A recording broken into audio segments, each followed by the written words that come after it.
Hey everybody, Dan of JustPickUpTheGuitarAndGo.com here with another lesson. Gonna be kind of laid back on this one today because I am not feeling too good, but I want to go ahead and make sure I make my lesson. But I'm gonna do kind of an in-between lesson here. I am kind of in the middle of a 7-part lesson where I started off with the Aeolian, then I talked about the Locrian, then the Ionian, and then the next shape we go into would be the Dorian. And I'll do that next week, okay? This week I'm going to kind of do an in-between lesson that kind of bridges all those. One of the reasons I wanted to do that was because the last lesson that I did, which talked about the Ionian scale, I actually backed it up and didn't keep it within line with what I had been doing in the other lessons. So in the other lessons we started off with the G minor scale, with your Aeolian being played on the 3rd fret of the 6th string here. That's the box shape. Then of course we did the 3-note per string shape as well.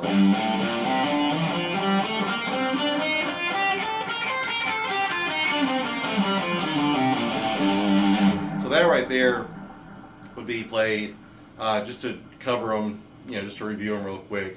On the 6th string, 3, 5, 6. 5th string, 3, 5, 6. 4th string, 3, 5. 7. We're going to play 3-note per string, right? Then the 3rd string, 3, 5, 7. Then 4, 6, 8. When we get to the 2nd string, and then that was bad.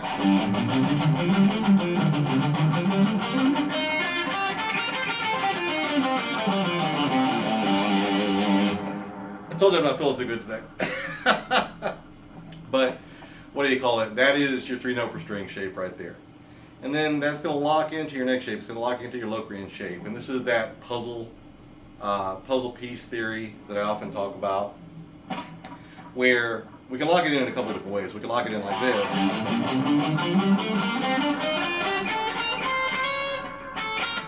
Not like that.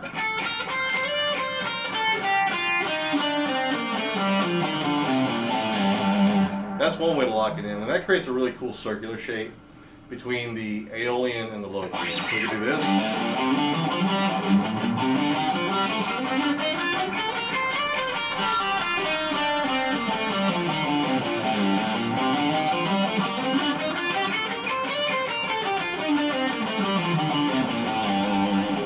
So your Locrian then would be that next shape up, and it creates that little circular pattern there, a little puzzle piece pattern there.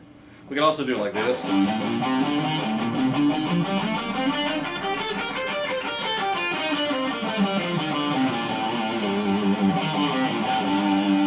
So when we get to the Locrian, we're going to play on the 6th string 5, 6, 8, 5th string 5, 6, 8. Then when we get to the 4th and the 3rd strings, we're going to play 5, 7, 8, 5, 7, 8. And that 5, 7, 8, 5, 7, 8 is actually the octave of the beginning of your Aeolian scale.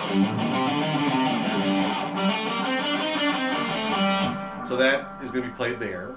And a lot of these are octaves. A lot of these are just up 2 frets, or up 2 strings, or yeah, up 2 strings, up 2 frets. And so up 2 strings, there's your Aeolian, up 2 strings, up to the 4th, up to the 5th to the 4th, and then up 2 frets to the 7th from the 3rd to the 5th.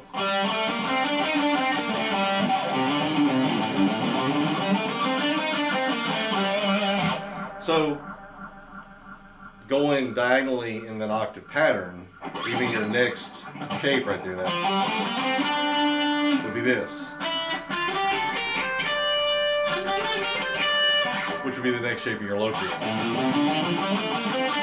And when I get to the 2nd and the 1st strings, it would be the 6, 8, 10, 6, 8, 10, which is the octave of the Aeolian shape, kind of in the middle, on the 4th and the 3rd strings at 3, 5, 7. So octave, an octave. Okay? And you can see a little, you can see some licks in there, right? That's what I'm kind of hoping that I'm getting you to understand, is that there are some really cool licks in there. Like if I was playing a solo and I was like,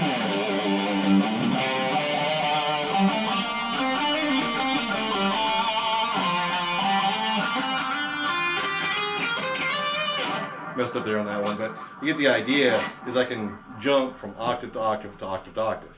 Okay.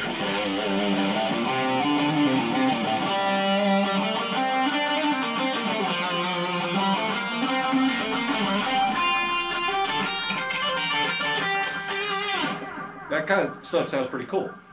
You know, actually kind of sounds like your fantasy metal or something like that, right? So we'll play that again. That sounded kind of cool. You might hear that in a future song of mine.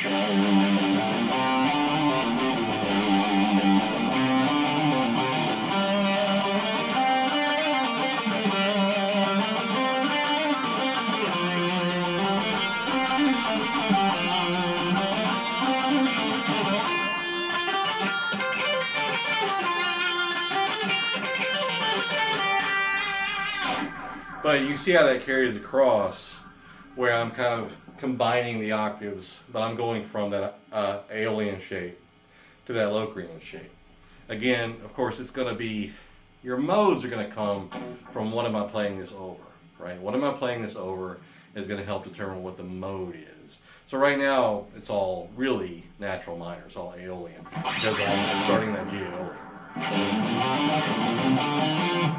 Now, the next shape is your Ionian shape, or your major scale shape. And I showed in the last lesson, I showed it 2 different ways. That's your box shape. And then I said, let's do it as a 3-note per string shape. And really what I did was I played Locrian.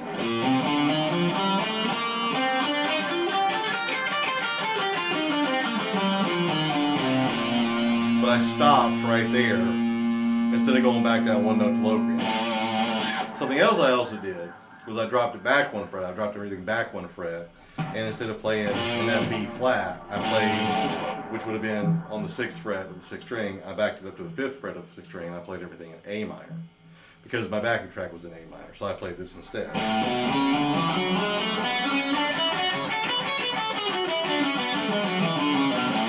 And then I corrected myself, and I said the true 3-note per string shape, what I said at the very end of that, would have been more like this, or would have been like this. Sorry.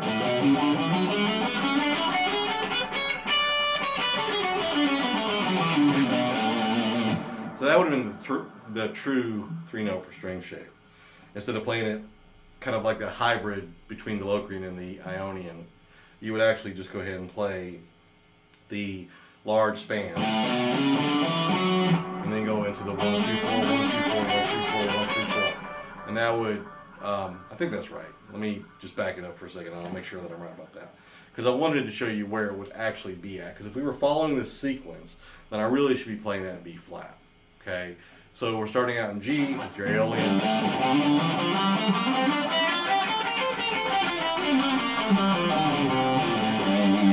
Starting out in A with your Locrian.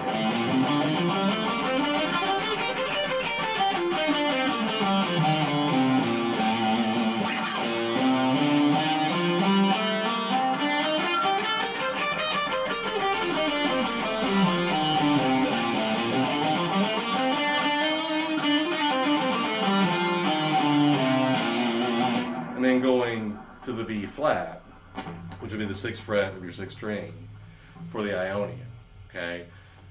So again, the backing track was an A in the last lesson, so if we jump back to this, we're going to be playing 6, 8, 10, 6, 8, 10 on the 6th and the 5th strings.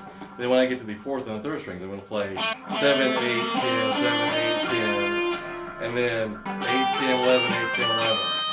Okay, sorry about that.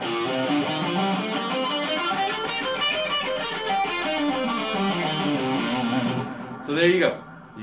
That's your Ionian shape. Your true Ionian shape, which is where it would have fit if I kept everything in G minor. Again, there's a lot of cool circular stuff in here. From the Locrian, I could go from here. Slide up half a fret.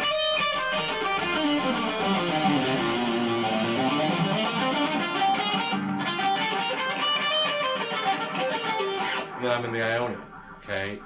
That's interesting, that little circular thing we could do there. And you can do that between each of the scales. So now we got 3 scales. I can go 1, 2, 3, right? I can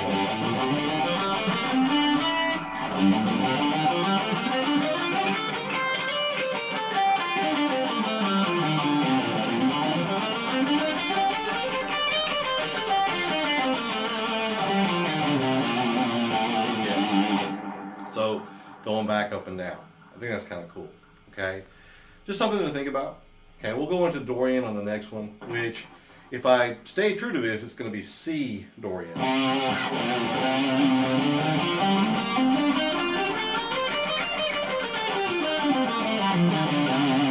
Which, I'll just go ahead and give you a preview of that right now. It'll be played, if I can count. It's going to be your C Dorian, and it'll be played on the 8, 10, 11, 8, 10, 12, 8, 10, 12, 8, 10, 12, 10, 11, 13, 10, 11, 13.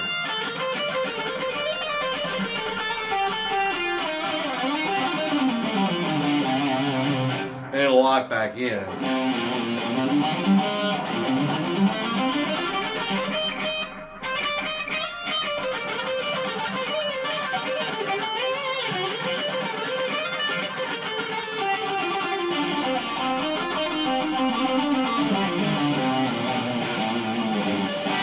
And then go all the way back to that G. Okay? Alright, so you're probably wondering, yeah, I didn't put too many tabs on the screen on this one. Actually, to be honest with you, I don't know if I'm gonna put any tabs on the screen on this one, just because this is just a real quick, just, you know, knock it out lesson. And what do you call it? Just want to give you kind of like that in between. The next lesson coming up over the Dorian, okay, is going to really explore the Dorian mode. And like I said, if I can keep this true to what I'm trying to show you here, I'll get a C backing track so that I can go ahead and play C Dorian. Or the backing track may not be in Dorian, it may be in like a minor scale. But even if it's in a minor scale, I could finagle it to make Dorian work. And what I'm going to do is go ahead and show you how the Dorian sounds and how it will fit over this. And we'll talk about that 3-note string shape in a little more detail and everything. And then move on from there. So this one was a little raw, okay? But that's all right. Don't forget that I do have a free course out there, 7 days to unlock the fretboard, which goes, deeper into how to play the scale shapes and how to understand where everything kind of lines up on the fretboard, how to see those shapes as puzzle pieces that lock into each other, that connect together, right? And then also how to see the circular nature of the fretboard and then unlock the fretboard code. And that's over at justpickuptheguitarango.com. And again, it's a free 7-day course. Please tell me your thoughts in the comments. Have a good one.